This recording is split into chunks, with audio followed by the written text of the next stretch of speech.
YONO எங்க போக வேண்டிய சூழ்நிலை ஆயிடுச்சுன்னா மீனுக்கு வயிற்றுக்குள்ள போகக்கூடிய சூழ்நிலை ஆயிடுச்சு. அந்த மீனுக்குள்ள வயிற்றுக்குள்ள போய் இருந்துட்டு அவரு கூக்குரலிடுறாரு ஆண்டவர்கிட்ட.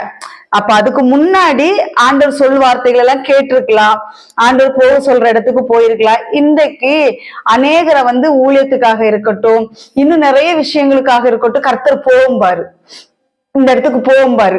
அல்ல ஆண்டவரே, நான் அங்கெல்லாம் போக மாட்டேன், அங்கெல்லாம் பெரிய பெரிய விக்கிரகங்களுக்கு கோட்டைகளா இருக்குது, அங்கெல்லாம் நான் போக மாட்டேன் ஆண்டவரே, அங்க போனா என்ன அடிச்சிருவாங்க, என்ன கொன்னுருவாங்க.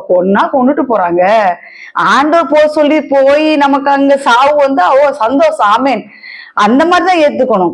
இப்போ அநேகத்தை ஆண்டவர் சொல்றாரு, நீ இந்த இடத்துக்கு போ, இந்த இடத்துக்கு எனக்கு ஊழியத்துக்காக இந்த இடத்துக்கு நீ போயே ஆகணும், அங்க போய் வார்த்தைகளை நீ சொல்லணும் அப்படின்னு சொல்லும் போது, இல்ல ஆண்டவரை நான் போக மாட்டேன்.